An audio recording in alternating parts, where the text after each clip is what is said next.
When we reach adulthood, many of us look forward to leaving the nest to follow our dreams and explore the world. But for Sanji, the thought of leaving the Baratie was unimaginable, a choice that went against who he had become as a person. Sanji's dedication directly reflects the deprivation and instability that shaped his childhood. As explained in my last video, Sanji's childhood starvation was the most formative event shaping his moral code, sense of purpose, and worldview. In this video, I'll break down the Baratie's social system to show how through self-determination theory, Sanji's duty to stay becomes fully integrated into his identity. At the Baratie, Sanji experienced autonomy in his culinary experiences. He was free to serve food to anyone in need, in line with his personal code of ethics. He experienced competence through the daily practice of cooking, serving, and defending the restaurant, growing into a masterful chef. He also developed relatedness with the eccentric crew of chefs, and most importantly, Zeph, a paternal figure whose shared past and deep bond with Sanji becomes central to his identity. In a setting that supports autonomy, competence, and relatedness, self-determination theory explains that behaviors can become integrated through a series of regulators.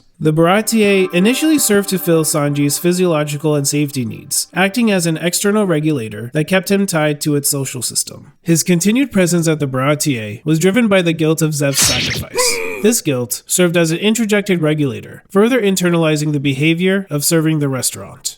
Over time, Sanji moved from acting out of guilt to embracing identified regulation, valuing the act of feeding others. He began to see the moral worth in his work, feeding anyone, even enemies, because he understood the toll hunger takes on the human spirit. Eventually, Sanji's ethic becomes fully internalized through integrated regulation. He no longer worked at the Baratie out of obligation or reward. He worked even when his presence was unwanted. He was so committed that he declared he would stay at the Baratie forever, insisting he still had a debt to pay, even though Zeph had told him it had already been settled. Sanji's progression from external reward to obligation to fully integrated regulation is masterfully woven into the story, showing how his identity becomes tied to the Baratie. This integration begins to unravel only when his three psychological needs that had supported his behavior are removed.